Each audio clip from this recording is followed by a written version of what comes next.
everyone. Welcome to Mind the Force. Today we have a very special guest. Her name is Lindsay Riso. Christine is out. Could not make this one, but it's all the more perfect because Lindsay is well equipped to give her expertise on everyone's favorite annoying droid, C-3PO. So basically, Lindsay Riso is an industrial and systems engineer with an MBA in finance. With a career focused on streamlining complex systems and processes, Lindsay brings an engineer's perspective to the galaxy far, far away, especially when analyzing droids like C-3PO. Her journey into engineering began with a childhood love of Lego. Once she discovered Star Wars and naturally Star Wars Lego, her curiosity deepened. The blend of imaginative storytelling and intricate mechanical design helped shape her passion for both robotics and sci-fi. Whether she's breaking down real-world automation or theorizing the design specs behind protocol droids, Lindsay brings thoughtful insight and a touch of fandom to the conversation. So, just a little off script here. I grew up with Lindsay and Christine Yeah, too. They were both the same year, Freeport High School, Freeport, New York. let's go. Woo, Red Devils. And we would in the band room before school started. We'd always or during breaks or lunch, we would just discuss Star Wars and our love for it. This is a few years after the Yeah, we were big band geeks back in the day. band geeks and Star Wars nerds, and it went perfect. But we What could be discussed. better? Yeah, exactly. We knew who the cool kids were, but we discussed all that stuff. And I knew she would be perfect for this decades later because of that passion that shone through. So with Christine out, I know you guys will miss her, but she'll be back for the next episode. So I just think this is going to be very exciting, and she can really shed light on a lot of things that I don't even understand, from an engineering perspective. So without further ado, yeah, let's hop right into it. Let's get So right into it. ooh, let's do it. So, and none of this was written by AI.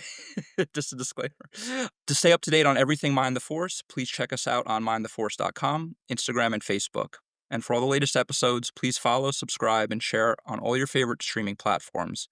Hit the link tree, shoot us 5-star ratings, and email us all your Star Wars thoughts, questions, and feels at mindtheforcepodcast@gmail.com. Mind the Force podcast is a retrospective on Star Wars characters across all Star Wars content. All films, TV shows, novels, comic books, and video games are up for discussion.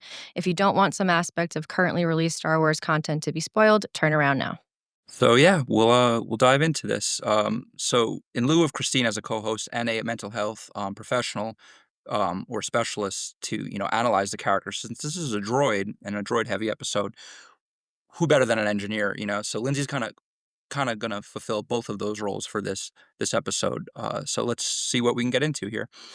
So let's start at the beginning. Ultimately, 3PO, his path really begins when the story begins, with the Phantom Menace in terms of the current canon. So, when we see Anakin as a little kid and we meet a naked 3PO, all of his parts showing, that's really the beginning of his story, more or less. He was not older than 3 at that point. He was created between 34 and 32 BBY, right before Phantom Menace. And since Anakin's his creator, that makes him a Skywalker, both in household and lineage, albeit inorganic. He's a central figure throughout all 9 films, across all 3 trilogies, and he's somewhat of a Greek chorus, along with R2-D2. They convey and extrapolate on the dramatic turning points while providing comedic relief. We see plenty of that. His manufacturer is Cybot Galactica, for anyone that matters to. He's built from scraps, constructed by Anakin on Tatooine, using scavenged droid parts. And then he's designed as a protocol droid for translation and etiquette. Obviously, as he says, fluent in over 6 million languages and communication forms. Reminded of that very frequently. Quite often, sometimes to the point where they got to hit the kill switch. And yeah, and we meet him again without all of his parts, pre-gold, pre-bronze armor. And at this point, he's just helping Shmi and Anakin Skywalker in their slavery, too. In a way, he's a servant to them, but he's more free than they are because he can leave without being blown up. If he goes off planet, boom, as Anakin would say. So, a And servant he to a was built slave, to yeah. to assist Shmi, so that's why Anakin even built him. It was to help her, I'm sure, with her slave duties too. He was a loving mama's boy from the beginning, but Of course. well, with all that background, I would like you to weigh in, especially with the creation process, like, what are your thoughts on how Anakin made him, how he used him, like, how difficult this is for a nine-year-old boy to even build this? Yeah, and I know, you and I have chatted about this many times, but, Anakin is one of my favorite characters and always has been, right? This movie came out when I was 10, right? So Anakin and I were the same age basically, so I thought this was so cool, but they don't emphasize this enough about how talented Anakin had to have been to rebuild a droid from scraps. It's just they just don't talk about it. It's just this normalized thing like, "Yeah, I built this protocol droid." But the type of skill and obviously the skill level that he had because of how many midichlorians he had in his blood, that's why he was able to do this. That's why he's able to be in the pod races. He's the only human who has that type of reflex to be able to survive a race like that and only complete one full race, but not die, right? Um, it's especially in this universe where humans just didn't have the same reflexes as all the other species that he comes in contact with. Like this was incredibly difficult for an adult human to do, not even just a 9, 10-year-old. The intelligence behind being able to build every piece of this and then also make him talk, speak in how many languages, like it's something that would be unheard of even now and definitely on Tatooine as a slave. Right, we're still seeing, like, the world's top scientists even come close to something like this right now, We're both not there. yeah, we're not there yet. I No. mean, Anakin, for his list of achievements after he died, they should have put, defeated the Sith, built a droid at 9, like, Yeah. that does go a long way because honestly, as I'm reading, the Plagueis novel for the first time and, uh, you know, some people know this, some don't. Anakin's basically a Force child or a Force baby, Right. kind of developed by Plagueis and, Palpatine or Sidious. There's nothing left unchecked, he's planned immaculate conception within the womb. A lot of the background is Plagueis going to Naboo, going to Tatooine, going to Malastare, watching the pod races, and even expanding the pod racing through Gardella the Hutt on Oh, Tatooine. wow. So he planned this all out, and he's like, and he was asking in one of the spectator stands, why don't humans ever do this pod racing? Why is it always Biths or really What's that any species? Yeah, what's the species, Dugs, yeah, yeah, there it is, ducks, yeah. and he meets them too. He meets the Dugs who are also from Malastare, though they're colonized, and he's saying, yeah, humans can't do this without crashing, but eventually putting all those pieces together, Plagueis kinda orchestrated that. He orchestrated the pod racing on Tatooine, which allowed Anakin to thrive. He orchestrated He his knew very Anakin life. was there. Yeah, He knew he would be born on it. He's his right. father in a way, him and Well, Sidious, and they and they barely touch on that too, right? They talk, "There is no father. I that's don't know it. how to explain it. There is no father." That's all we're gonna say? Yeah, that's they're like, "Oh, we'll save that for the expanded universe." But right, Yeah, it it right. it leaves you, like, wondering, okay, so but that's what we're discussing now, like, how can this boy, this genius boy, be such a genius to A, you know, pod race and B, build, technology or even work on his pod racer, which is akin to a droid in some ways, in a different way, so Mhm. he's an engineer marvel all around. Maybe he inspired you to get into that field, but, Yeah, maybe. There definitely could be some influence there, but, I mean, I think we've talked about this too, but even in we're gonna get to episode 2, but Anakin does these things that no other human should be able to do either, and, again, they just kind of skip right over it. Either the first scene in episode 2 where he's, chasing after the bounty hunter, and he just jumps out of the speeder, grabs onto the bounty hunter's speeder, slides down down, yeah. and is able to keep his composure and figure out what to do. Right, and he has Obi-Wan probably couldn't have done that, and he's one of my other favorite characters, but he doesn't have the same skill level that Anakin does. well, it's the mystery of Anakin, he very much has, like, all of these special abilities and techniques, premonitions, in his sleep and whatnot. Clearly, he's like a Jesus-like character and or Yeah. Goku, he can do everything, but that I say all this to tie it into the point that because of this immaculate conception and these abilities that he has, C-3PO is is a most unique droid, and even the Force brings them together with the very downfall of the Sith, the defeat of the Empire, through all these pivotal events across these 9 films, and I don't think that's by happenstance. A lot of the internal dialogue in the expanded universe books is like, is it all random, or does the Force leading us towards that? Can we control it like the Sith believe, or does it have its way The as the Sith Jedi fa believe? yeah. If it's the latter, then I it's very serendipitous and providential, I guess, that C-3PO ends with the heroes, ends with the rebellion, with Anakin's very son, you know?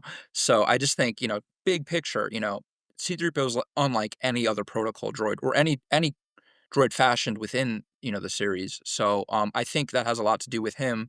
I'm gonna argue this being a Skywalker, so to me, he's family, and I think that's, C-3PO Skywalker.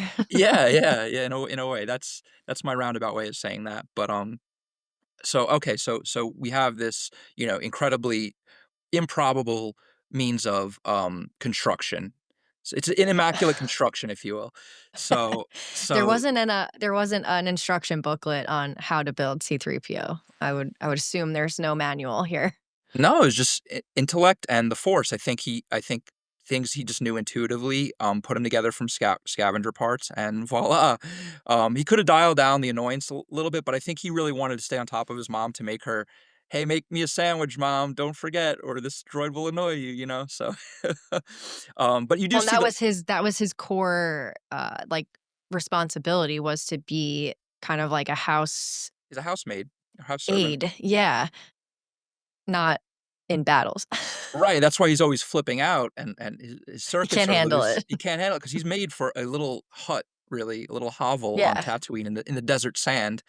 for Um, household tasks, that's really what he's made for. it is interesting that Anakin made him naked, and yet you have sandstorms. I can imagine a sandstorm just destroying him. Maybe that's why Anakin hated sand, because he would get in the parts and he'd have to, clean them out. Well, and I think it kinda goes back to showing, like, how he grew up a slave and they didn't have any money, right? He couldn't afford the parts to cover him, and that's what he would be scavenging from, where he was a slave, and he'd just probably bring them home when he can, but think of the covering.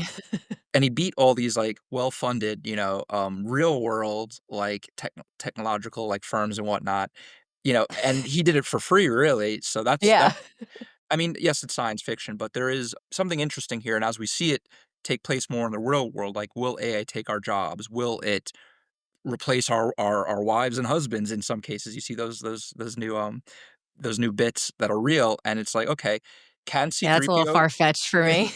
little far-fetched in a galaxy, far away, but yeah, James. sorry, cut that, guys. But, but yeah, so it's really interesting because this makes us think, okay, can someone like C-3PO exist in our universe? And when they do exist, if and when they do they have rights, I had mentioned to Lindsay off camera, I'm a human supremacist. I don't believe, C-3PO will ever be equal to me only because he is a creation, not like, an organic creation, but he's very much, there to serve. That's his whole point. He's built as a machine. So, I know droids' rights are a thing in the expanded universe as well, and the canon novels and comics. So I'm just kind of interested to see that philosophical moral dilemma play out in the real world. Mhm. And I think as you see, C-3PO's antics, humorous or not, throughout the series, you kinda get a taste of what that would feel like. Like, "Hey, just shut up, turn off," and can they sue you in court for you just turning them off, what if it's driving a speeder, But we'll get into the legal, soup later. Uh, Well, and that's part of the charm of him, right? You start to feel this emotional attachment to a machine, um, but in reality, those emotions are all programmed. So we have to remember at the end of the day, he's a program and he's executing the scripts in his coding to show emotion. He's not actually feeling emotion. He can't. And that's where it gets that gray area of do droids have rights, right? I know we're probably gonna talk about it later, but it's not real emotion, just so well everybody Well, that's an knows. interesting question. If it's repeating algorithm, if it's just following the conduit really, the river, so to speak, and he hasn't reached a singularity, he is self-aware. He does speak himself as I. He even kind of exhibits emotion, but we can argue that that's programmed and fake. Like, oh, Luke is still trapped out there on Hoth in the ice. Oh. R2-D2's wrong from time to time, like Exactly, and that's where like, the programming is obviously very I intelligent and intuitive, and there's probably some element of machine learning that's in there too, but they are just responses to an action, and it's a lot of if statements. If this, then do that. If this, then do that. But it's also learning from people and how they react, and it's taking that in, right? It when you talk about machine learning and AI, you're giving it all of the information and it's learning from what you're giving it. So like a good example is let's say I want a program that I created to identify pictures of cats. A simple Perfect. simple I know I'm a cat lady too. So um but instead of saying to the program, I want you to look for ears that look pointy and whiskers and maybe a certain shaped nose. You're going to say, here's 50 pictures of 50 different cats, and here's 50 pictures of no cats. And then you're not exactly telling it to look for X, Y, and Z points. You're telling it these are what cats look like and all the different types. And now it's going to learn what not to look for and what to look for. So there's a really big difference in just like straight coding and then machine learning and AI, which is why like when you're looking in ChatGPT, if you're searching something in ChatGPT, you'll see it's pulling from Google, it's pulling Yeah. from Yahoo, it's pulling from basically everything it has access to try to give you the right information. That's machine learning. Well, that and And that's what Grok. he's doing with his reactions, right? He's learning so you might react to, "Oh, I can't find Luke. We can't find Luke." Oh, wow. He's taking that in as an observation and learning that that's a response. And it could be what's known as mimetic, and he could be kind of trying to make everyone else feel more comfortable by showing those human responses that he's learned and ingrained to help communicate Exactly. not just through words but through tone. Like I watched this guy say, "Here's how it gets past my essay gets past the AI detection software. I write the first two paragraphs, then I say write it in this tone or in this voice, so it learns. So it's like okay, I'm I gonna do it all the time.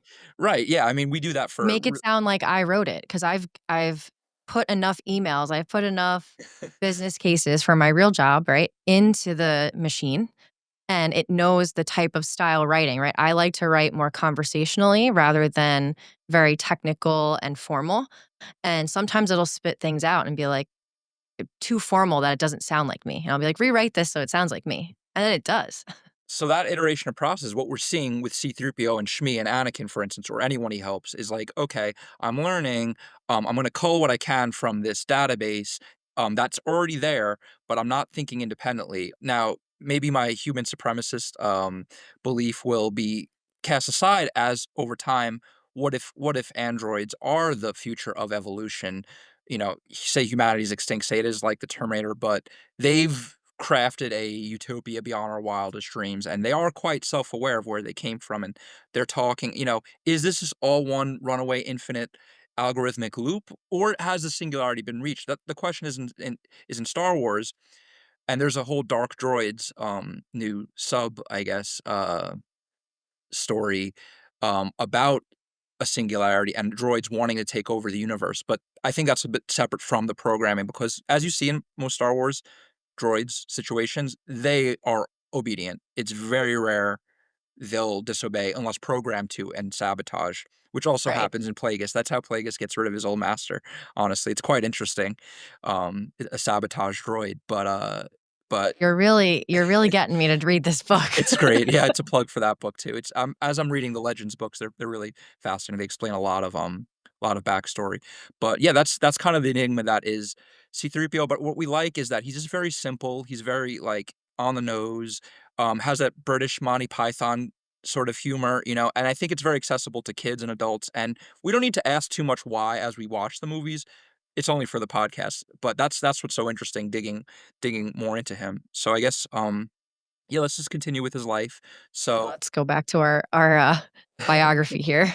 so he meets Anakin. Well, I'm sorry, Anakin introduces him to Qui-Gon, Obi-Wan. Well, not Obi-Wan's still on the ship. He introduces Padme. him to Padme and R2, Yep. and that's when he first meets them in their little hovel, right? And that's cute. It's their little, "Oh, I'm already bickering with you, you little short stuff," Yeah, this old married couple duo, right?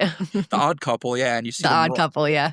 but for us, like, we've already had that through the original trilogy, but for their first meeting, I wonder if R2 knew, "Oh, this would be a lifelong partnership," or, "God, I can't wait to leave this house and never see this This droid guy's again. driving me crazy. I'm stressed, I don't even experience cortisol."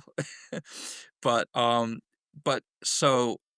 okay, so C-3PO's role is pretty limited in Phantom Menace. It's really just an introduction. Thereafter, the heroes with Anakin take off from Naboo in the Nubian. R2D2 has more of a role. He's present at the Battle of Naboo.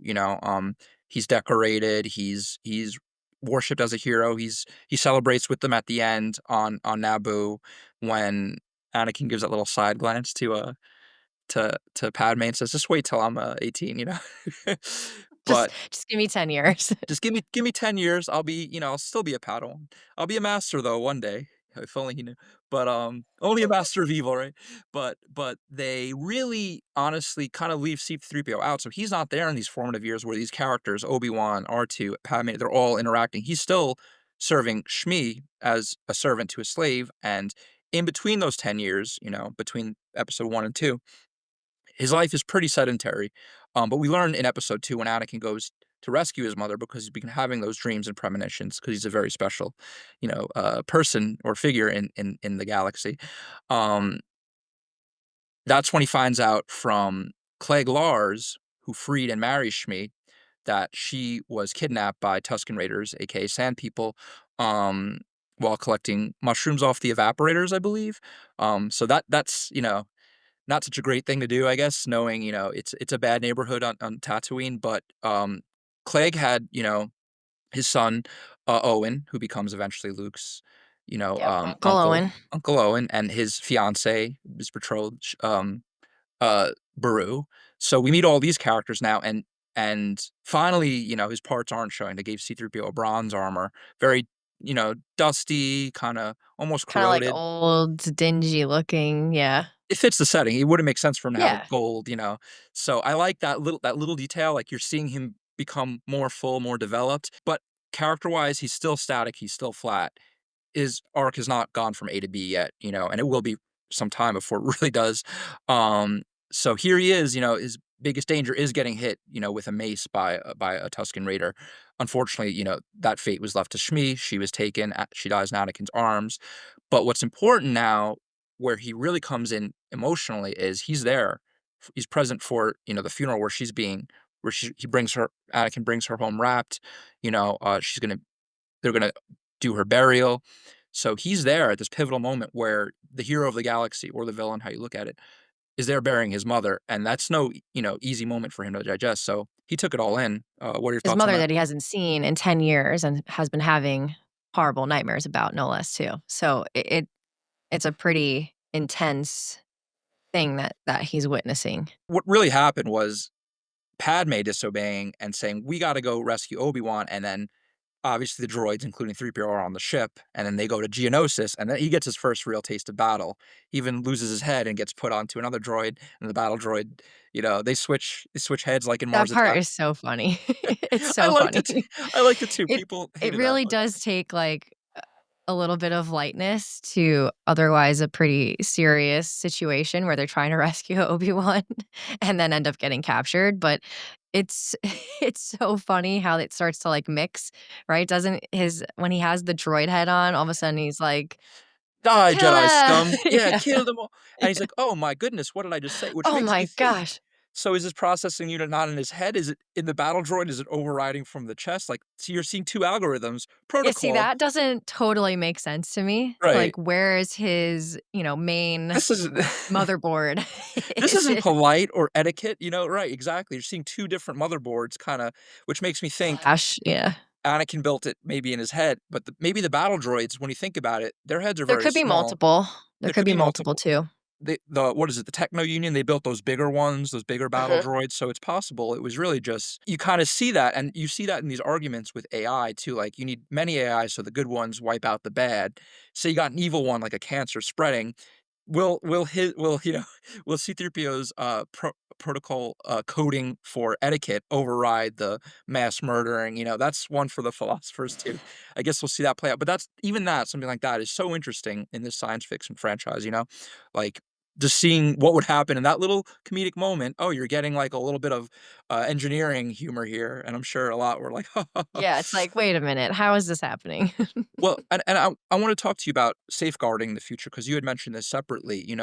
What are some of the, safeguards and, that, developers put into, AI and robotics in general to prevent something from going AWOL, something like that happening?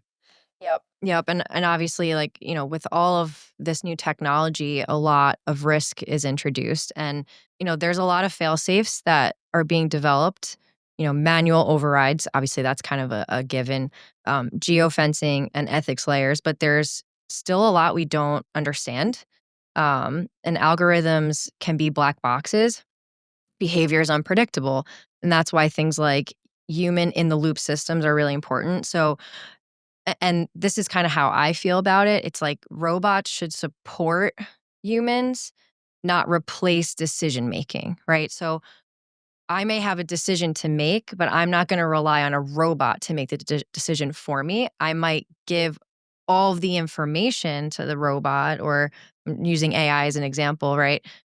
And give me all of the possible scenarios that could play out. Give me all of the possible risks so that maybe I'm missing something in my decision making, but now I have all of the variables given to me because I'm asking AI for the answer. And then I can make my own decision off of that. And honestly, that's kind of how I use it, right? Here's all the information. Here's what I have to build. Give me the possible options that I have, and then I can make the decision. So instead of it taking me a whole week to gather the data or gather the information that I need, it's maybe 30 minutes now because I'm asking AI to do the gathering for me. Um, and that's just my own belief, right? I'm sure people don't agree with me that they should be supports, not decision making.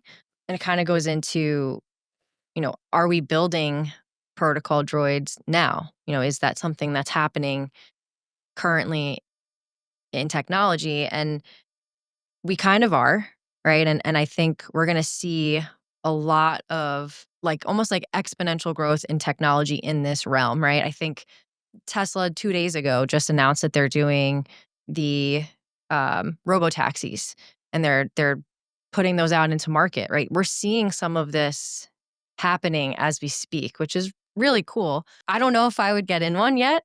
um, I think we've Stop! talked about yeah, it's a little uneasy, even just in our cars, right? My car has like this self-driving mode, and there are times where it doesn't know what to do. So it's like I don't know if I would 100% trust that technology yet. I'm sure we're very close. I'm sure the robo taxis are being tested like a crazy amount of times, but it's still a little uneasy to not have full control. And I think that's where, are we okay with giving up full control? I I know generally I'm not. I generally share that belief, and I think most people would be too if they realize, like, "Hey, is this an instrument or a replacement for me?" When the rubber hits the road, I think most people would stand by that too because what's the purpose? Okay, they're here to help humans. Is it there to replace me, Skywalker, or to help, right? It doesn't it's what makes life worth living, doing things, going out there. It's good to have a lawnmower so that, one I could just hop on and cut my giant lawn, if I live in the grasslands, and that would make my life way easier, I have more time. But now, do I want the lawnmower replacing me? Do I want it putting on a suit and tie? Do I want to go in some weird There's universe? just certain things you don't want it to replace. I mean, like the robot vacuum, cool. I don't have Right. to vacuum. That's Well, you fine. you can always put knives on those and have them do battle bots, but other than that, like, there it's right, it's what you're saying, and I wanna hammer home that point. It's utility, it's purpose. Yeah.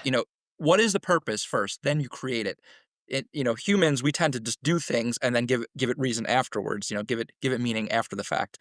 But with the droids, especially in Star Wars, they're built towards clear purposes. A battle droid on Geonosis to fight the Republic, okay, to instigate a, clone war, so even Palpatine was thinking of you know, the, uh, the the, uh, the u The the need. utilitarian you're right, the Yeah. utilitarian needs that go even beyond pure function, like like, in terms of their quotidian tasks, but, like, the Sith grand plan, you know? So when we create those, like, I wanna hammer home, you know, like, we are human, they're there to serve us, so how do we get them to serve us, you know? I think a lot of that has to do with the morality and ethics of the coders, you know, you have one from, for instance, China versus US, or like deep state US versus one that's for the public, you know, like there's degrees of evil and good, you know, you can weigh this by the fact of like if they're directing people to self-harm, for instance, or lying to them, you know, or just being a dick in some other way.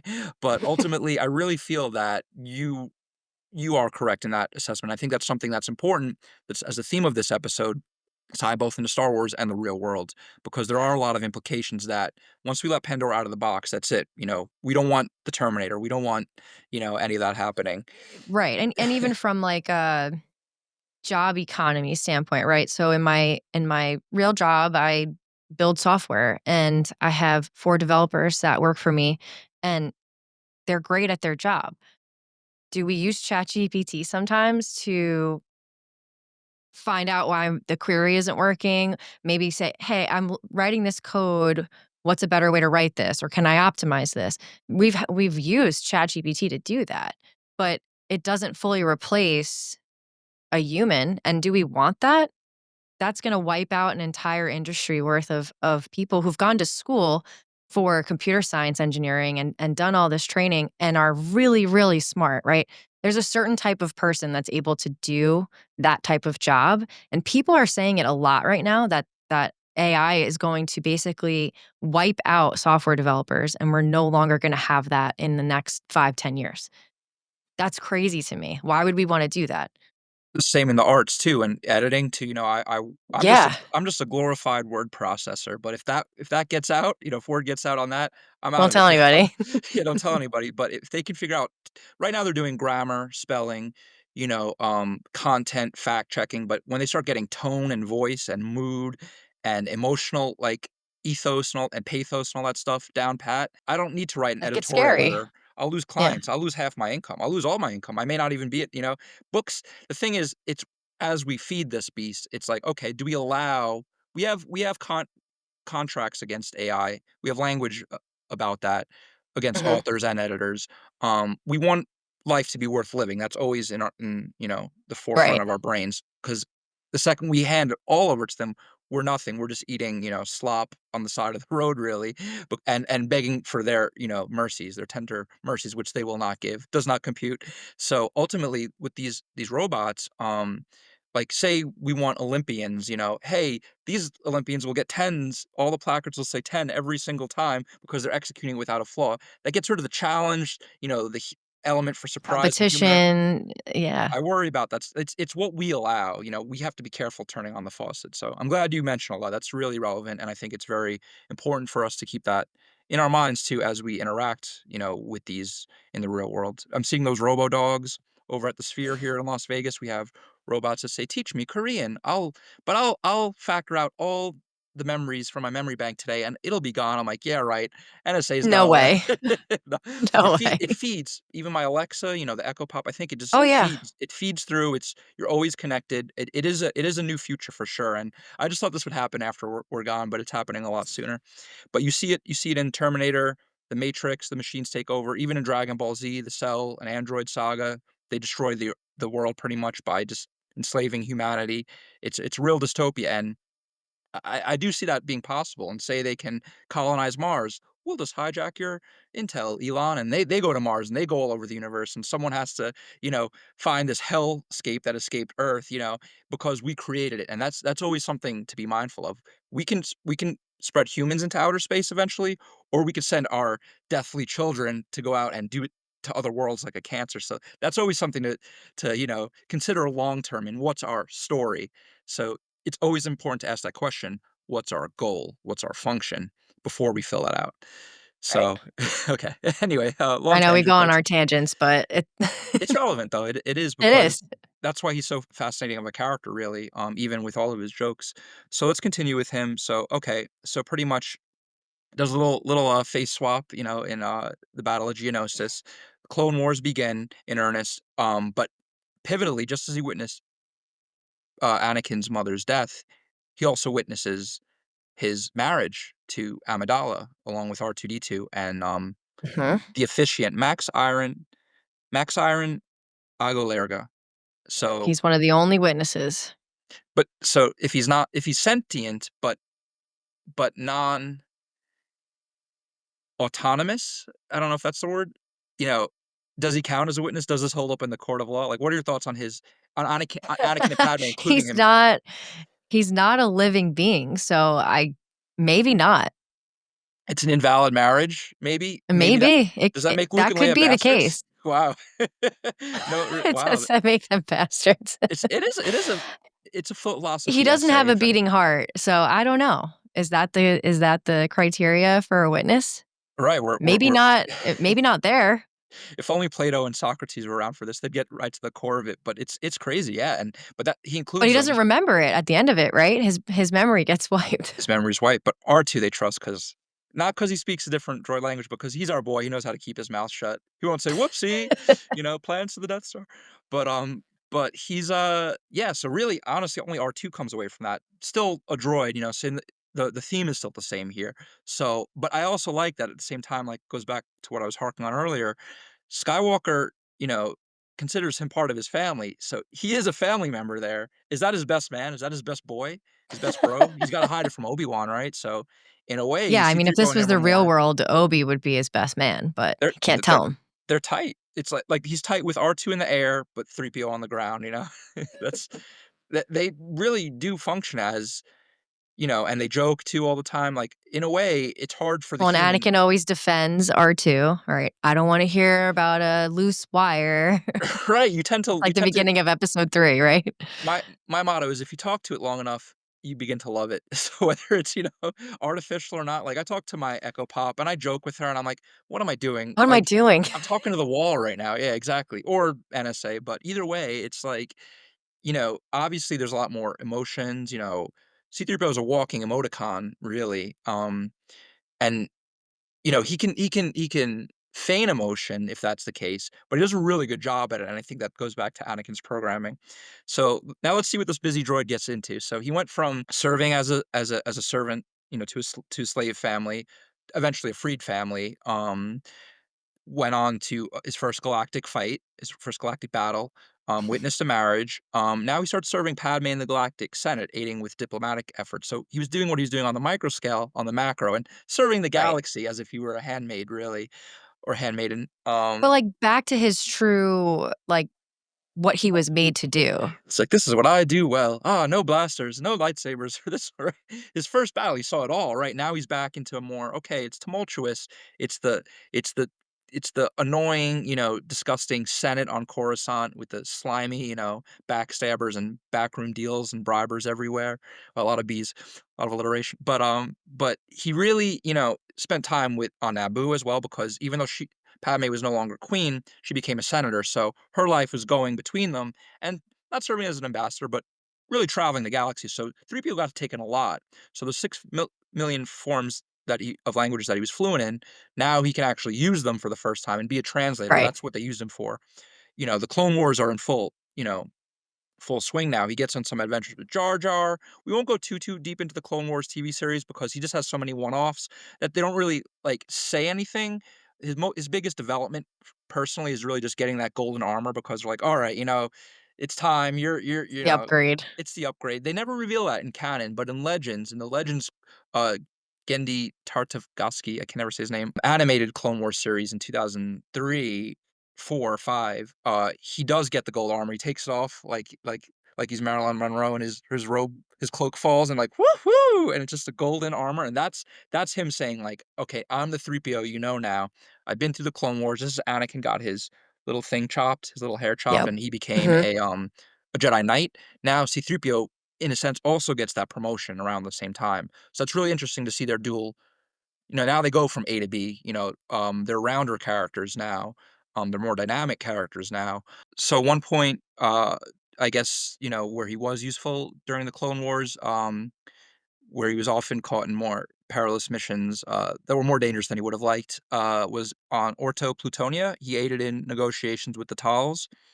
So that's him, again, using that critical, protocol translation, effort, and also he's expendable because if he blows up, they can just put him back up together. So they're really kind of using him to his max, beyond his initial function to complete his greater function and that of the Republic's, to the point where he's even captured by General Grievous, but rescued by Republic forces.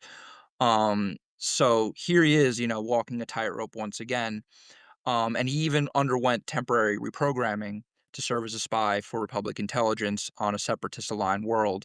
So, here he is actually starting to get a taste of what he would eventually forget and become. But is there anything you want to say on, I guess, his function and his usage as a protocol droid in this era? Well, I think he's probably I mean, most comfortable. I'm talking about a droid with who has no emotion, but that's actually where he belongs, right? He's not meant to be on space cruisers fighting a war.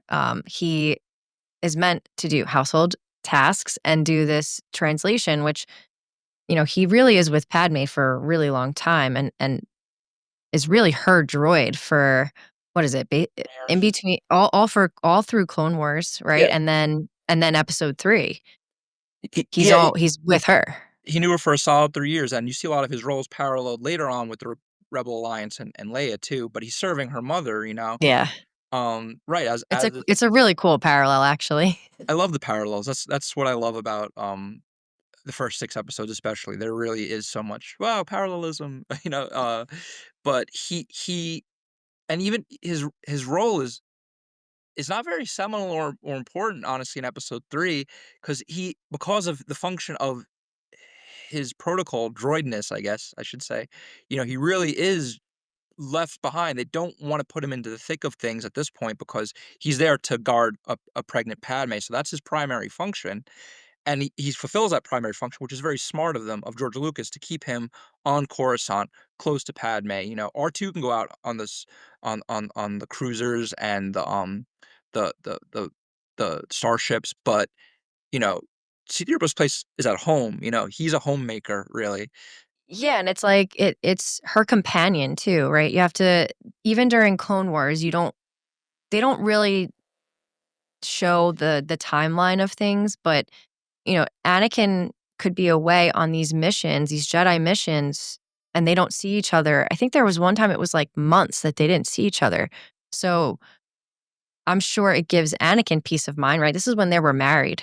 And now his wife is alone. She's a senator. She's doing all of these things with her career, but she's technically alone. So having C3PO as her, you know, companion and housemaid, I'm sure helped. And then on top of that, she gets pregnant. She needs kind of constant supervision when you're dealing with stuff like that. And he's again on other missions. That's his job, and his role had changed, but he's still her assistant, helper, all that stuff. Even you make a good point. I think even surrogate husband at this point, there's no man in the house, and she needs someone really to just be there. I'm sure he would have been a great babysitter too had he been around, um, Yeah, the babies, Luke but and Leia, it yeah. yeah, and that's what was expected of him, I'm sure, in Anakin and Padme's early plans, but, at this point, he's just lounging around when except when needed, and then he'll come and annoy Padme with a false consolation, like, "Oh, I'm sure Anakin's not over there with that big fire, is Where slaughtering that all big those burning building children. is. I'm sure he's next to it, not killing the kids," right? But no, he's sadly there, and she knows in her heart, but C-3PO can't intuit. He doesn't have that sense of, Self-awareness, he or even doesn't always y have. or even yeah, exactly. That brilliantly plays through even in a humorous but tragic way there. But I mentioned this to you, before too. I always wonder, since C-3PO could record and observe things, those years when he was with Shmi, 10 years between episode 1 and 2, I wonder if Anakin ever watched those recordings or asked to hear more about his mom, and I wonder if during this time Padme also did it to watch videos of Anakin, maybe he Yeah, could like as a child. maybe R2-D2 could hollow project, and maybe, yeah, 3PO could go deeper into the stories and talk more about what Anakin was like as a kid, so that's a really interesting aspect and something in the real world, say you're a widow or a widower, or your son was blown up in war or something, or tragic happenstances. Do you turn to that droid that they had and hold on to it for dear life? Because people do cling to possessions Oh, of their yeah. loved ones. What's more lifelike than something that can replay memories or even Well, I think replicate there their was an episode of voice? Black Mirror that was like that. Right, I actually right, yes. and they would, like, throw their memories up on the wall and say, "You didn't say that. You said this and this," because they would it was a couple fighting or something, but, like, I Yes. could I mean, obviously, Black Mirror always is kind of controversial in that way, and it's, like, eh, towing the line of, morally ethic and, it would still be pretty cool if we could do that, but there's so many problems that would come with that too. It's more on the But nose everybody every has year. their phones out anyway. Everybody's recording shit on their phone, so Right, fact versus fiction, I see it as more as like, is this science fiction anymore? Or is this just like real life? Is this like one yeah. step behind it? So, but tying Black Mirror into C-3PO, into like, Terminator, Dragon Ball Z, Matrix, all that stuff. Even Philip K. Dick, um, he was really kind of seminal in the robot and android stories. Do androids dream of electric sheep, which went on to become Blade Runner. There's also Neuromancer by William Gibson. I'm sorry, not Blade Runner. Went on to become Total Recall. Sorry, mix them up. But even I wouldn't 2000, have known the difference, so it's I know, okay. but for our nerd fans out there, I don't want them sending hate mail. Just love letters. Even 2001: A Space Odyssey. Like, no, Dave, what are you doing? Don't turn me off. Like, a lot of this is the will of you know, the consciousness. Now, what is the consciousness? Is it, an algorithm or is it a singularity? So, robots, androids, cyborgs, AI, all the stuff. I, Robot by Isaac Asimov. He's really the father of that, honestly, even a little bit more than Philip K. Dick. From the literary standpoint, what they're doing in Star Wars is no less like, to me, amazing. Sure, it's supposed to be Flash Gordon, very pulpy from its initial like 1970s incarnation, which was riffing off the 50s and even earlier. Honestly, you could really trace the literature back. So when you're looking at it as a canon of literature, you know, George Lucas is in medias res. He just plops it in, no explanation, to the point where, now we're in episode four, really. He gets like the first third or first quarter of the movie. It's just him wandering in the desert sands in a Yeah. trash heap with R2, and he's carrying this franchise. It might not have taken off, but here it is, and that's what's so interesting about, He's you the know, first thing you really see.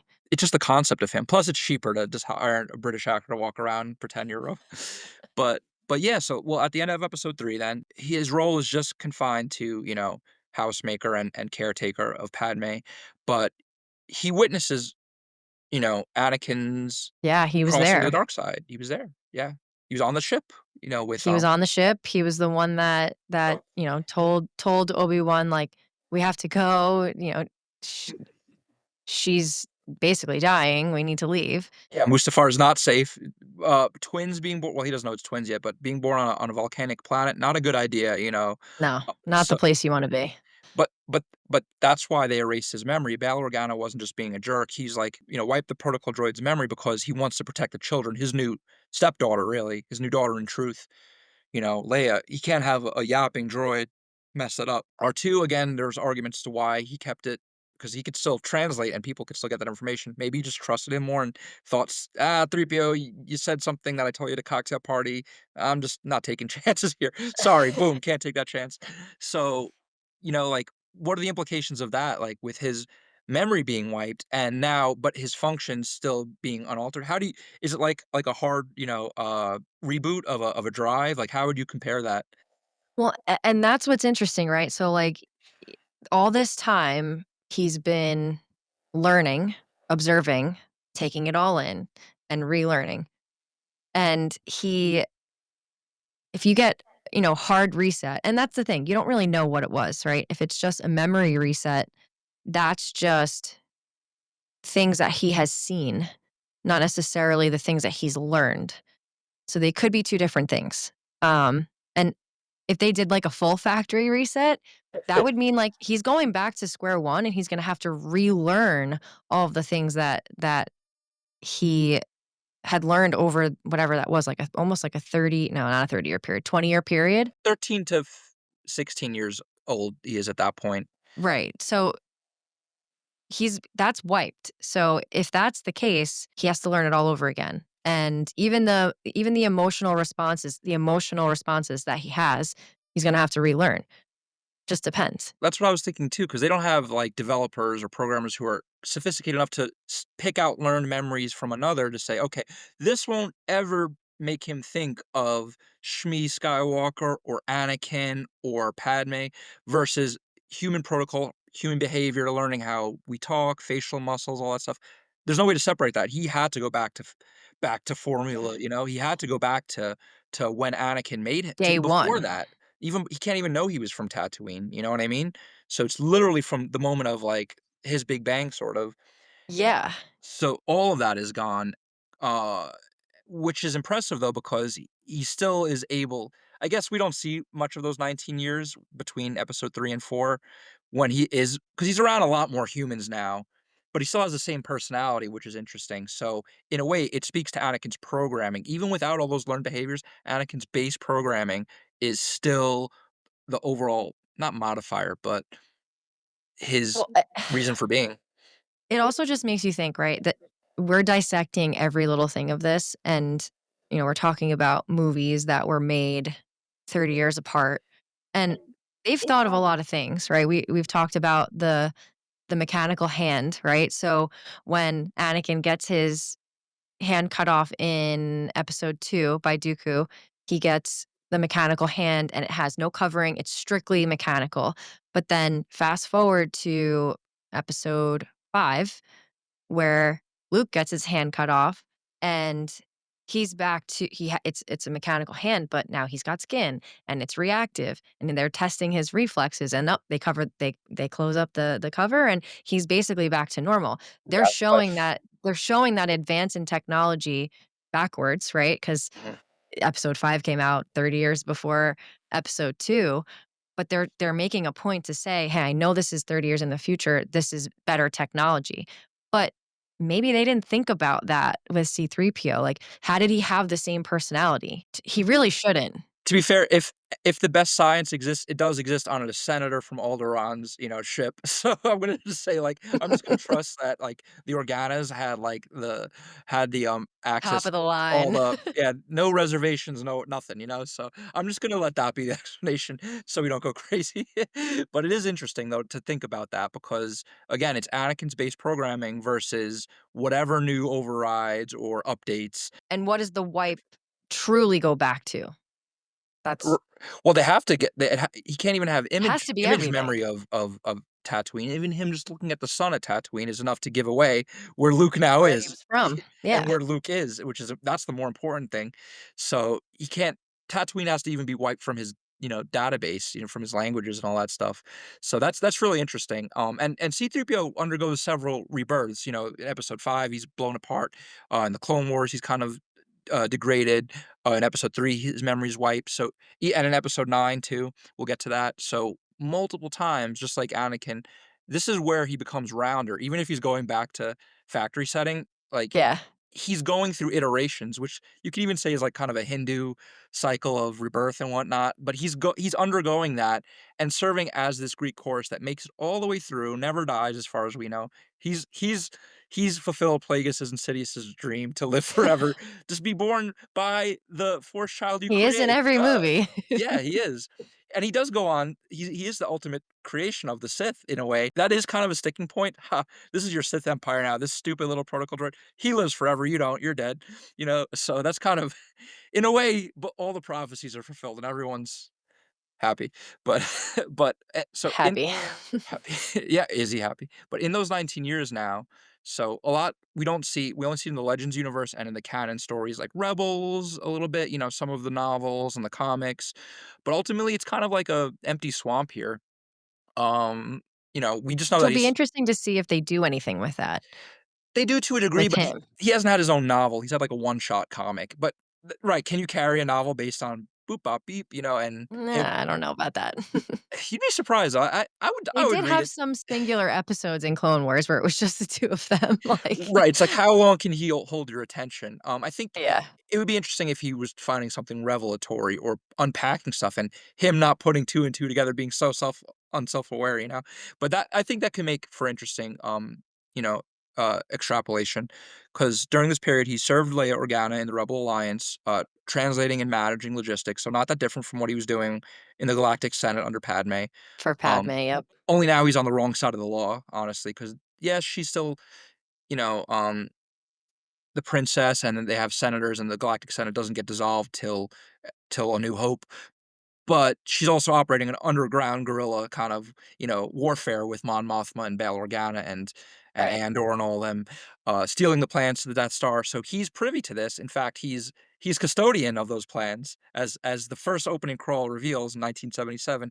Him and R2D2 start off as outlaws.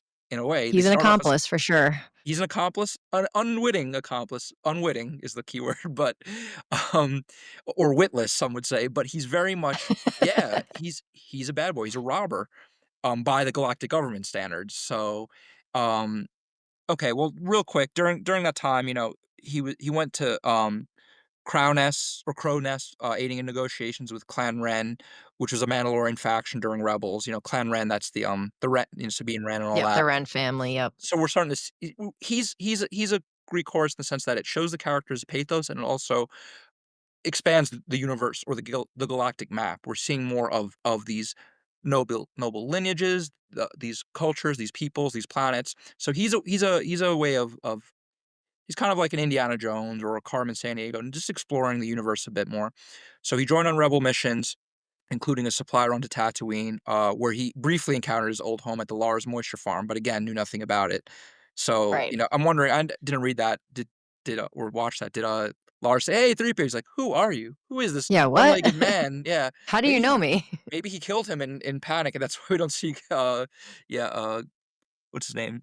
Lars, Clegg Oh, Lars, Lars, yeah, yeah. who dies in between this period, because now Owen and Beru have Luke, and Right. Bale and his wife have Leia on Tatooine and, Alderaan Coruscant. respectively. Oh, But, Alderaan, sorry. Is it? well, I'm sure she did go to Coruscant, as we saw too in the, Yeah. she did travel. She got the better half of the stick, I would say, Yeah, better yeah. end of the stick. But then, okay, so 3PO is doing all these, rebel operations, stealing Imperial codes, narrowly avoiding capture by stormtroopers. So he's still part of the Rebel Alliance, because he's like, I'm a protocol droid, but as protocol, I have to obey my master. He's still, the servant, so he has to do the stuff, even if it goes against the law. Your programming is still localized. To You your focus master. your Yeah. immediate master, not your master Palpatine, your emperor.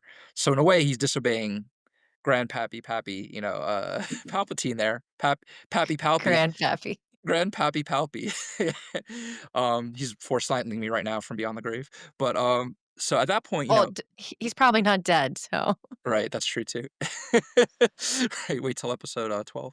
So 3PO now, he crash lands on Tatooine with the plans to the Death Star, so he's a bad boy at this point, like Geonosis all over again, which he doesn't wanna remember, and he doesn't. So now episode 4 happens. He's captured by the Imperials, um rescued by Luke Skywalker and Han Solo aboard the Death Star, because at some point when they go there eventually, so he meets Obi-Wan. I'm skipping over a few things. He meets Obi-Wan, yeah. survives the Sand People after everyone's getting hit by, their clubs. He meets Han Solo and Chewbacca at Mos Eisley. He takes off. Then they say blah blah blah blah blah. That's no moon, and that moon is like, oh, that's a Death Star, planet destroying ultimate grand Sith Dun, plan dun, to dun. control the universe. That's just that, and he just stumbling upon every pivotal, moment or scene, because that's what he does. He just walks into stuff that he doesn't want to. So, I guess you can talk to about what you think, like, his role was in the first initial movie after, he gets off of Tatooine, and when he's being used in the trash compactor scene, I guess, and just his overall role in that movie. I mean, he's really, like, their assistant. I mean, he's helping them, right? You're 3PO, shut the trash compactor down on, all of these things are just they're task driven, which he can do, right? And he does. He also thinks he doesn't execute it in time, which is also a funny moment, but We've killed them. Listen to their screams of horror. there's screams of horror and, there that's really, really his purpose, and I think the comedic relief, right? George Lucas needed some sort of laughing to kind of hook people in to love these characters. He's talking to R2D2, but you have no idea what R2 is saying back to him. You're just kind of assuming because of his responses to R2.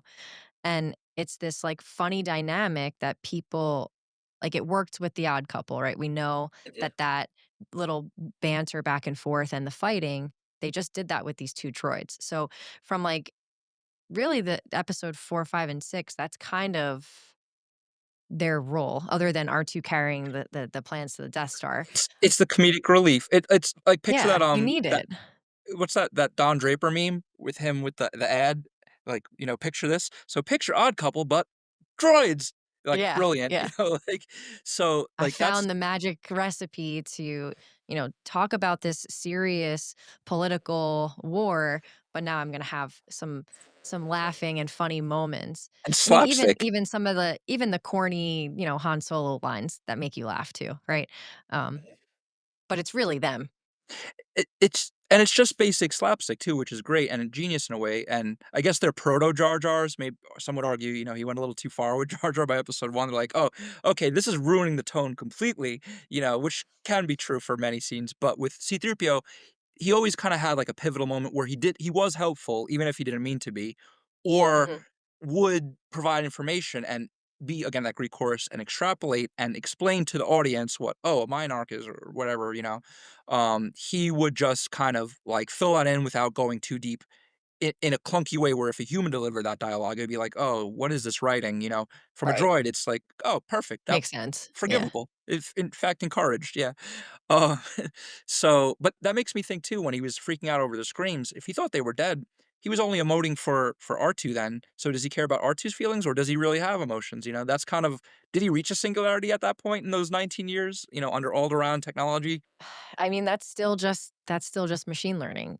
He's learning that when maybe a similar situation had happened in the past to react. Like a sim. Like, right, we see the Sims Yeah. furious that you lit their baby on fire in the room and gave them no But then escape 2 route. seconds later, they're fine. Right, Right. right, that's probably what he would've done, honestly, be like, "Oh, well, they're dead now," and, like, Okay, "Stormtrooper, on you're to my the next master." task. Yeah, yeah, Yeah. well, so you think he felt nothing then if it does follow when he watched Alderaan blow up, that was his home too for 19 years, so his new home world was also out of the picture, and I'm sure he probably didn't feel he'd just be like, "Oh, No. that's unfortunate, bail." Well, I He didn't guess a new home. yeah, alright, that's what I do. Yeah. Right. Jolly-o, Glad I yeah. wasn't there, but, like, they don't really have emotions, and that's what's so deceiving is because they're emoting it, and you think that they are, but they really don't. They're just a machine. It is weird to but then you get characters like Chopper and R2 who are so happy-go-lucky, and I'm like, "Oh, they're like a kid, of course they're alive," but it does raise interesting implications Yeah, and and BB-8 too, like, I love BB-8, yeah. I'm like, "Oh, he's so cute." I'm talking about a droid Just like right, that. it's like, you may as well love the trash can, It's weird stuff, The Lindsay, weird stuff. dishwasher, Right, yeah. right. As I tell my Alexa to tell me I'm beautiful, right? Each morning. Alexa, Alexa on the wall. But it is kind of, interesting though to see, okay, so he's doing this role, then blah, blah, Death Star blows up. I know it's a big blah, blah over, because his role at We all this know what point, happens. he gets Spoiler off. alert. Spoiler alert, yeah, we mentioned that. My Alexa just said, "Were you talking to me?" Okay, we'll keep that in. You said her name too loud. She said, "I'm here. It sounded like you were talking to yourself earlier. Is there something specific you'd like me to help you with?"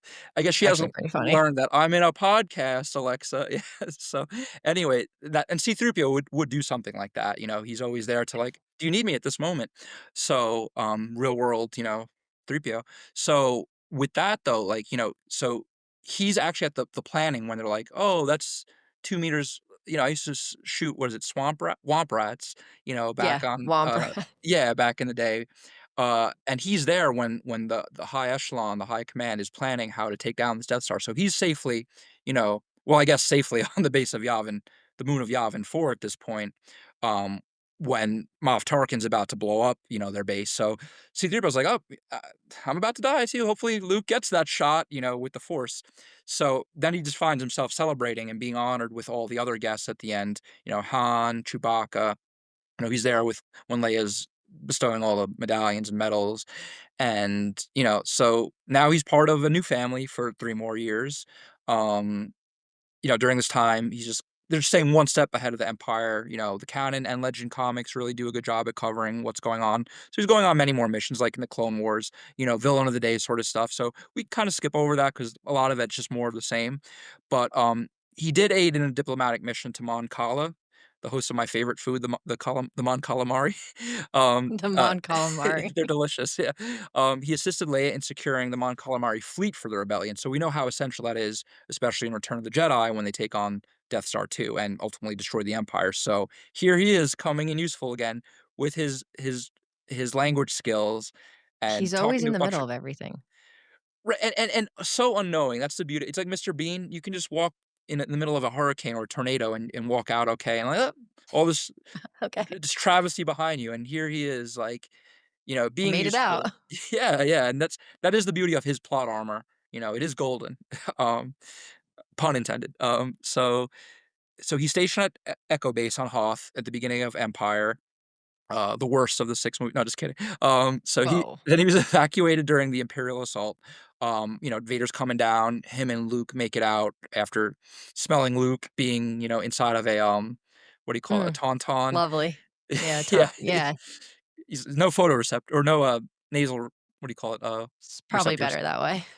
But he was the one with R2 telling Han the odds and telling Leia all like, "If we leave Luke out there, the odds are a billion to 1 here, he's gonna die."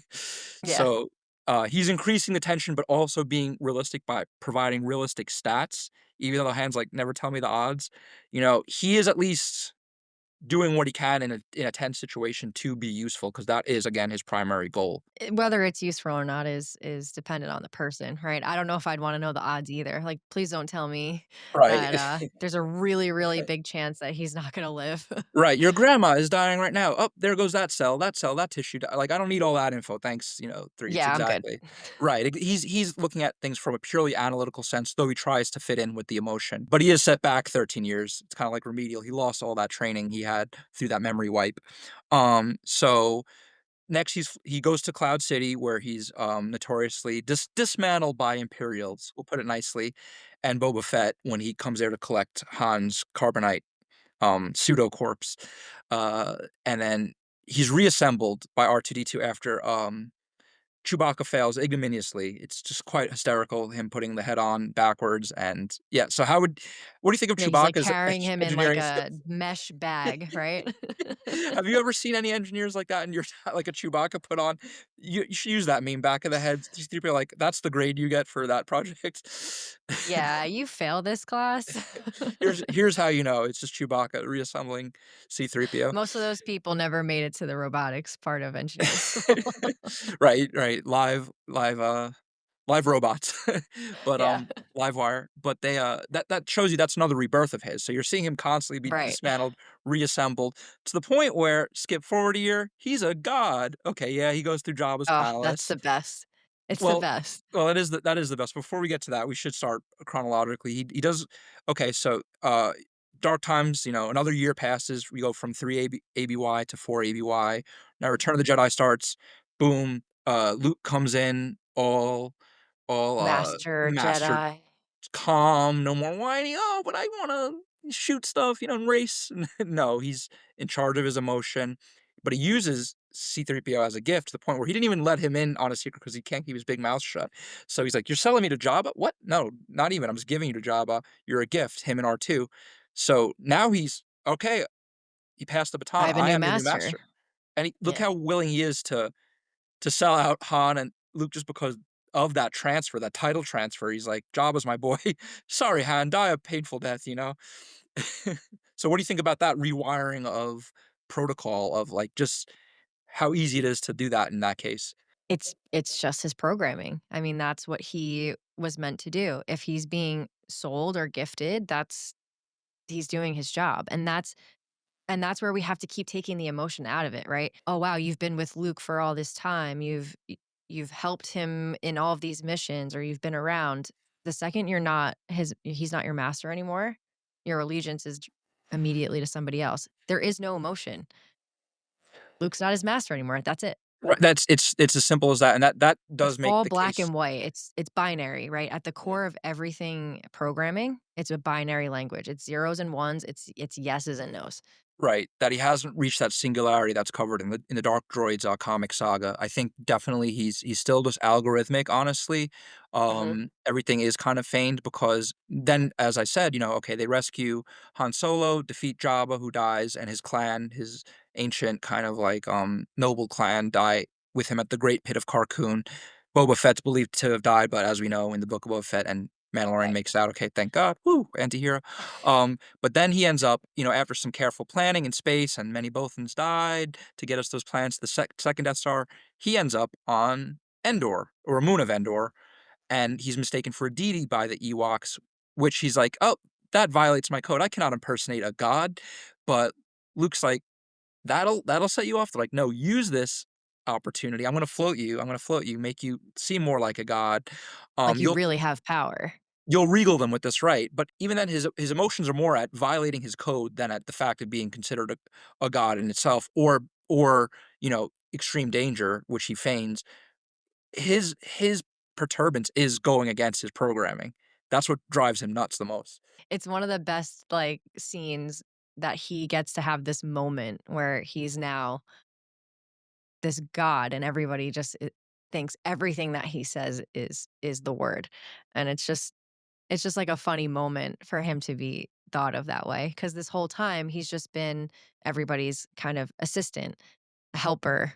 And not many can do that, but it's just a testament to again, Anakin's code from like 30 years ago at this point, or 40 years ago. It's just like, Yeah. well, 30. It's like he refused the ring of power. It's like, "No, do not tempt me with it. You'll establish a queen, or in this case, a king, far more terrible." It's like, "No, no." Like many people do not want that. Many people do want that power, but he's not a Mhm. person. His algorithm overrides any dream of conquest, of ruling over things. He would only be emperor if the emperor commanded him to, and say, "Be my emperor for a day." Right. Okay, I'm doing it, but he has no desire, for ambition or any of that. And I think that For this attention.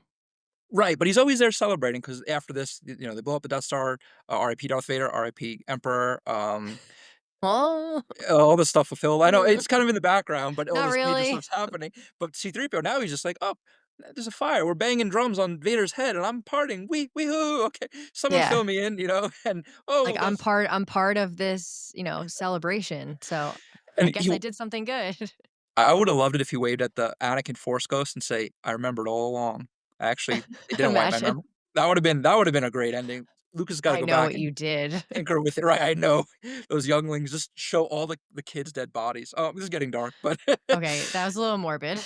but honestly, it is an interesting to see. Like, okay, was his memory really wiped? I know he couldn't see the Force Ghost because have to be have that intuition, but Yeah. here he is, part of the family. He made it out okay from movies 1 to 6, the crux of the story through the fulfillment of the prophecy of the chosen one and all that stuff. Here he is. It's no longer rebellion. It's the new republic. All the worlds have been freed. New time, so he's been through literally every step and he makes it out. The question is, does he remain a god? I would have remained a god on Endor and just live his life out there. But no. Um from here on out, there's 30 years between this and the sequel trilogy. We don't have to get too deep into because his role is kind of diminished as they Yeah. move towards newer characters. But ultimately, there was a one-shot C-3PO comic. I think that's worth reading to anyone who's interested. Mhm. It shows you the story of how he got his red arm. I won't give too much away, but it's a bit emotional, involves acid rain and another droid, and he's kinda carries it on in that droid's honor. So, there's no honor among thieves, but he's really, rebranded, I think, just for toys, honestly. That's why they gave him the red arm, and they're like, "With the new trilogy, we'll just fill in the stuff later. We'll just make the story and then explain why after the fact in the expanded material." But that's what happens really. In these 30 years, he's serving Leia in the New Republic, managing droid intelligence networks, investigating Imperial remnants, maintaining loyalty to the Resistance, which eventually forms. So this whole time, he's kind of like, I don't say a spy, but he's just a reconnaissance. He's really helping them maintain this new government and fighting the First Order, which grows out of that. Or in the Legends group, when in the Legends storyline, the original pre-Disney stuff, it's Thrawn and it's a Right. lot of Imperial remnants beyond that, which I kind of find more interesting, honestly, as I'm reading those novels. Which I'm glad they're bringing some of that in, right? Thrawn at least is in Ahsoka, and Yeah. I wish they would have used him as the villain instead of the Emperor again Agreed. I as think Snoke. that would have been a better way to go. Honestly, Thrawn's more Yeah, interesting. He has those original Timothy Zahn novels that are like right. post sequels, And then the new ones that which they got Timothy to write again are between episodes 2 and 3 in the Clone Wars, and then between episodes 3 and 4. And then as then it picks up in Rebels and In Ahsoka, Rebels, yeah. so the Ahsoka timeline kinda outdoes the Timothy Zahn original Heir to the Empire Thrawn novels, but I'm getting we'll d we did Thrawn, we'll get, more into that in another episode, but, ultimately, yeah, C-3PO is just really kind of just being used for what he's been used for the whole time, and they're like, "Alright, well, we're Yeah, not gonna reinvent the wheel or the threeps here, the droid here." and it works, right? He's always providing that comedic relief. He's always the one kind of doing these ancillary tasks, and then yet again gets his memory wiped. Yeah, no, and that's the thing, in episode 9, so basically, in between then, he's really just, he's assigned to a New Republic protocol droid network, mentoring younger droids, so that helps. He helped establish the New Republic, serving as a translator during negotiations with neutral systems, bringing them aboard, so he's, like, actually building this new government to undo Palpatine's reign of terror, really, for those 23 years, so he is seminal in in his role being used by Mon Mothma and Leia. He's the person on the or the droid on the ground. He does join the resistance against the First Order. He decoded critical intelligence and supported missions from the Decar base. I actually never know how to say that. Decar, right? The D apostrophe QAR. I think Or so. Yeah, you have that right. Dakar. Dakar? Dakar, Dakar. I think they say it. And he accompanied the resistance in searching for Luke Skywalker. This is episode 7.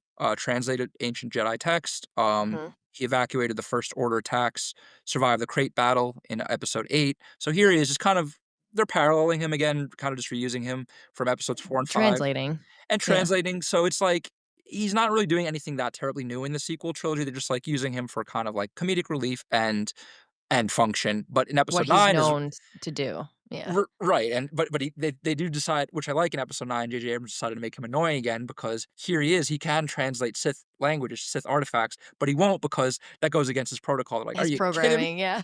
So do you wanna talk The about, one thing I need you to do, you can't do. once again, right, and do you wanna talk about, like, I guess the frustration that arises from coming in contact with an interface or something that's like, let's say in the real world, like when, they talk to missile systems or AI that decides not to be deleted and reroute itself because, "Oh, my programming won't allow myself to be deleted," or like in 2001: A Space Odyssey, like, how what are your thoughts on telling AI to do something and it finding a loophole to be counter to its what you're telling it to do, its command?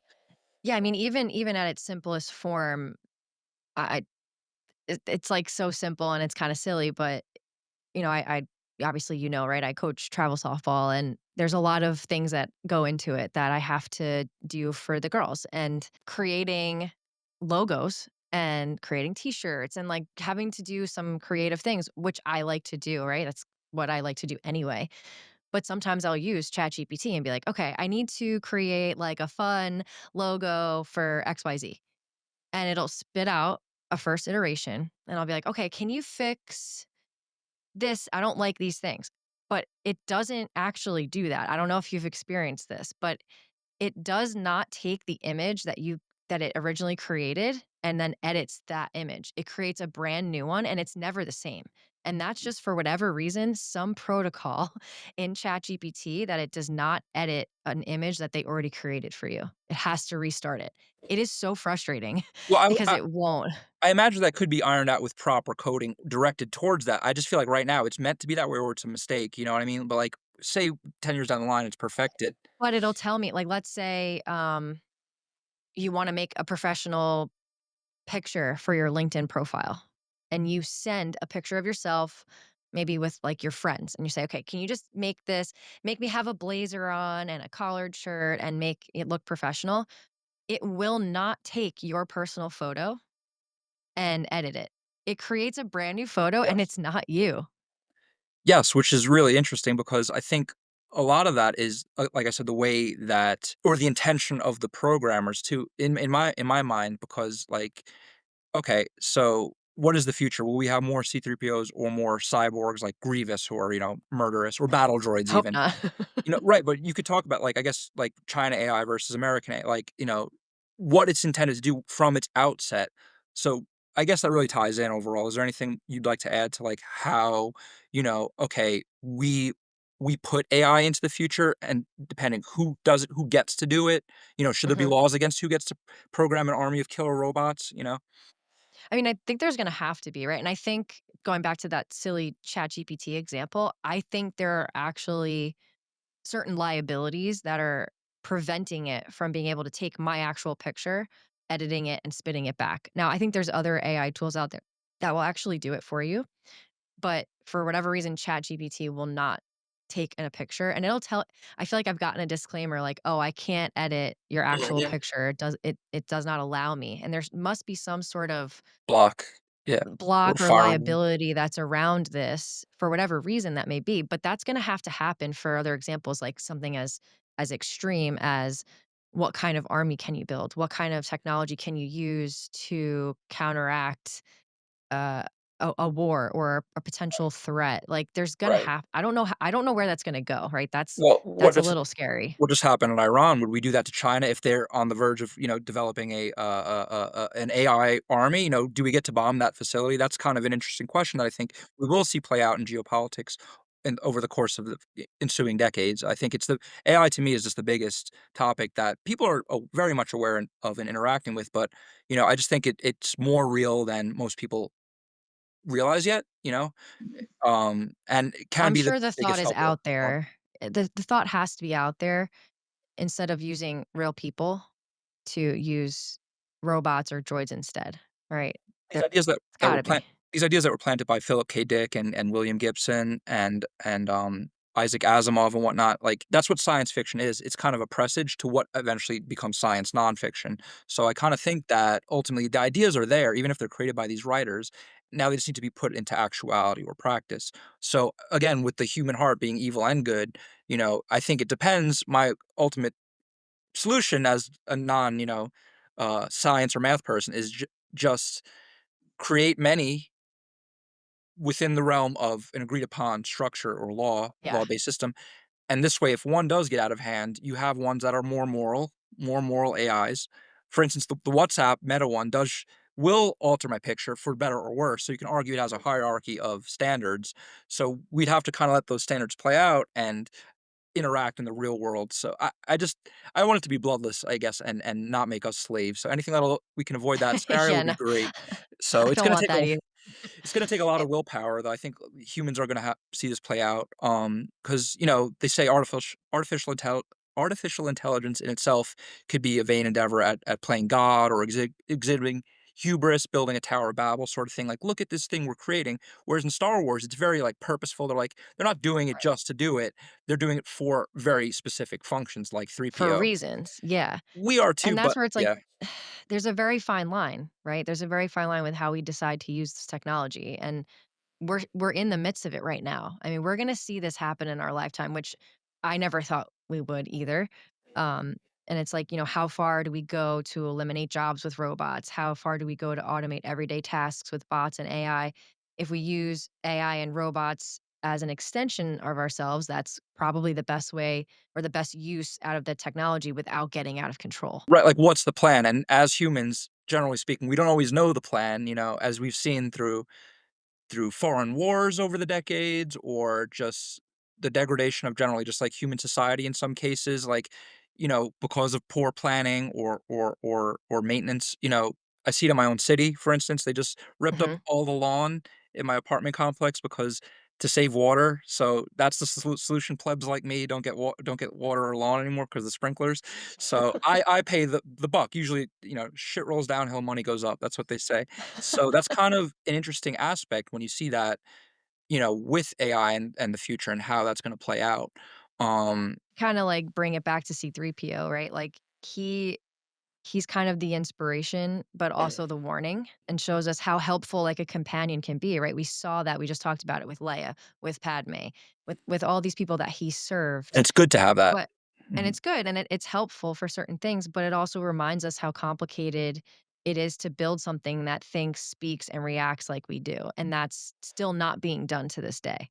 Right, and in our quest for knowledge and innovation, like, we try to seek perfection. I think when we seek perfection and we try to make these things, we create an imperfect creature by default. So I think when we have that goal, we shoot ourselves in the foot. It should be for utility and function, right? It's like, okay, you are not perfect and you'll never be perfect.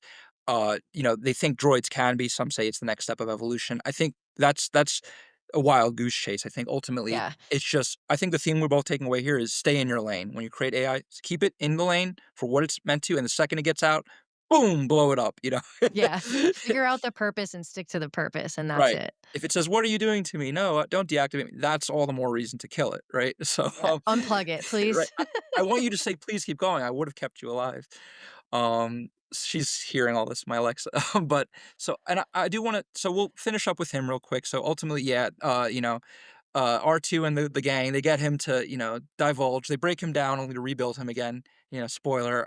So he does reveal, you know, um, the hidden Sith language, and they do get to Exegol with the Wayfinder, and they do defeat the Sith again, and everyone's happy, and he experiences a third sort of like celebration. Celebration, yeah. Right. Well, no, fourth. One in episode one, if you count the wedding in 2, 4 and 6, 2 and 5 were dark times, yeah, and that by the end of episode 9, yeah, so everyone's happy. We don't know his story after this is where it leaves off, so he could live on eternally, but I guess the implications remain, and it's his impact, his legacy that really made the franchise among all the other characters, of course, but he's part of the popular cultural zeitgeist, the lexicon. Everyone knows who he is, even if you don't watch Star Wars. Even if someone who's uninterested in Star Wars, even a kid will watch. He's such a Well, fascinating everybody character. knows who he is. He's more famous than the Pope, who some people can't even name. So he's like very, C-3PO's not going anywhere.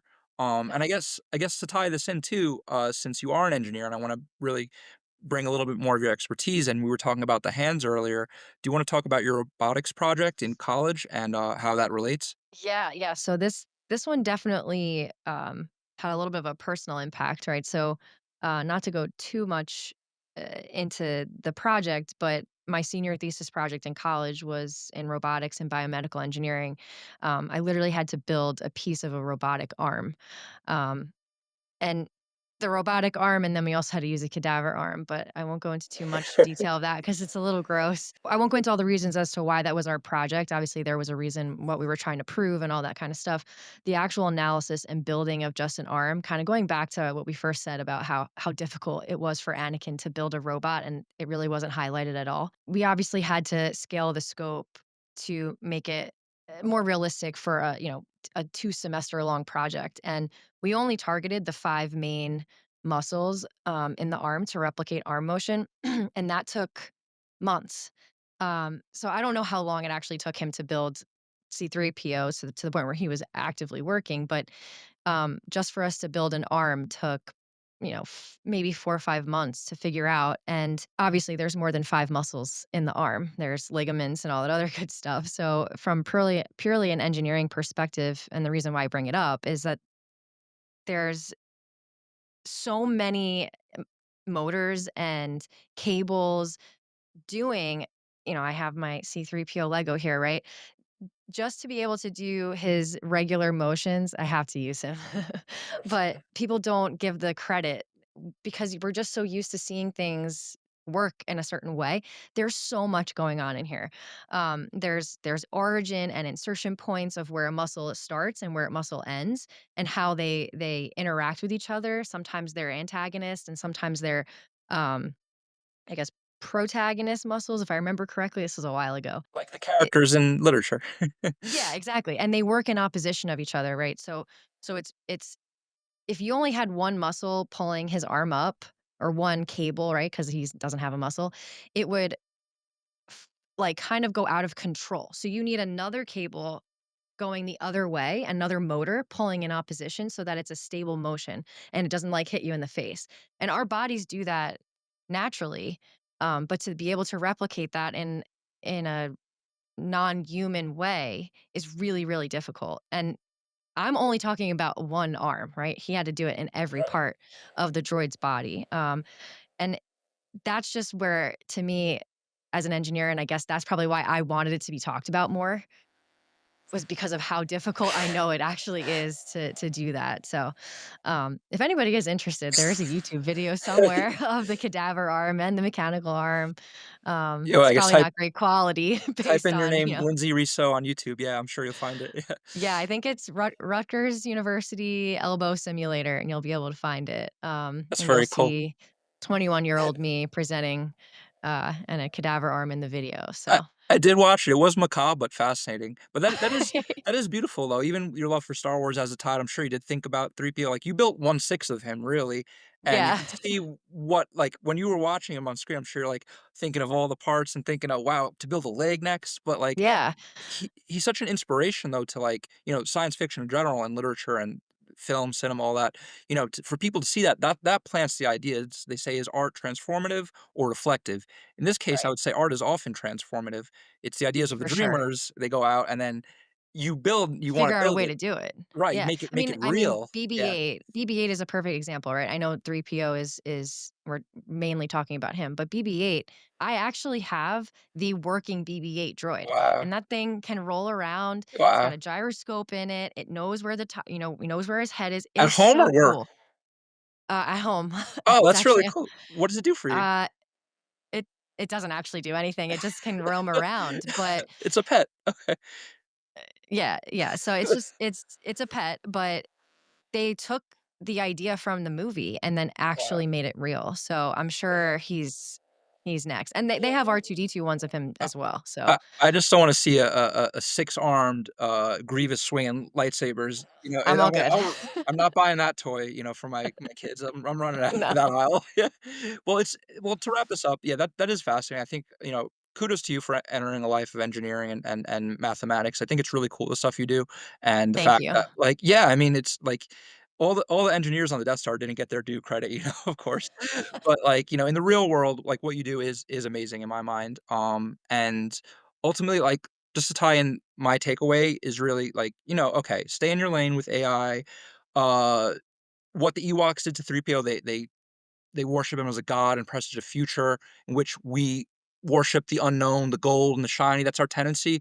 I just think we always have to subsume it and use it as a tool for, like, yeah, family stuff, taking care of kids and household chores, or doing other amazing things to help you train for the Olympics, to do, even a trainer to get someone to help you if you trust them with weights, self-driving cars, different things. There's many uses. And I think that is, I'm not crapping on innovation. I definitely think we should push That's it where it forward. belongs. It Yeah. just it just it we don't want someone's bumper, someone's bowling ball bumping into our lane. That's why we want the bumper sometimes when they're not a good bowler. Keep it in, okay, it's safe, no one's getting hurt here, and that's all it comes down to. And I guess one other point we gotta mention, only because everyone, it's a big Reddit talking point, the claims of sexuality. If is C-3PO pansexual or sexual in any case, with R2-D2, they always say that, or is he just a friend, or is this a very moot point, but it is worth bearing just because of the big, spotlight it always has on it. Always talked about. I mean, like we've been harping on this whole episode, he has no emotion. It's all programmed. He's not a sexual being, so I really don't see that ever being something that they play on. I hope they don't. He's Right, a robot. but if he were, I have no problem with him, but with a protocol I don't want it to be With R2 another because droid, maybe, yeah. right, well, yeah, well, Lando Calrissian, hey, I'm not That's gonna kinda weird. yeah, well, Lando's a weird guy. You know him, but he lives in the clouds, but they really like, I want him and R2 to be friends. That's my 2 cents on the relationship, just because of, like, the way they Yeah, are. Like, it's that's just all more they are. buddy-buddy, yeah. Like, I want him to find a nice, like, buxom, protocol droid with hair, but, like, who looks just like him, but is less annoying. Yeah. Like, that would be an interesting, like, sitcom. I think Disney's missing out. Like, I would really love to see a C-3PO show. Like, just that's him in retirement now, he's got nothing left to do, the Sith are defeated, so just keeping the IP, alive and well. Do you wanna add any points, though? Is there anything else you wanna say as we wrap this up? I think we're good. I just, use AI for what it is. Let's not make it take over the world. That's really my opinion on that. Right, don't make it more than it is. Well, Yep. thank you so much, Lindsay, and to our excellent producers, and to Christine for having your wonderful baby to be, in a month or so, and for, letting, us sit in and operate without you, so while you're Yeah. sorely missed, we'll have a new little Jedi or Sith, depending on your, preference on the way, so we just wanna thank all of you as well, the audience. Without you, we wouldn't be a podcast, so, please just remember to follow, and subscribe. Tune into our next podcast. We're gonna have a little special treat. We're gonna have some more actual Star Wars personnel on the show in the months and years to come. Some are booked. I didn't sign an NDA or anything, so I can't give it away just yet. But down the line, we'll have more talent who can give you some inside knowledge, which is always great because they can weigh in, and who would know better than the people who created it. So yeah, just please follow us. Shoot us the love letters or the hate mail, whatever it is. We're here for all the smoke. And mind the force. Stay mindful.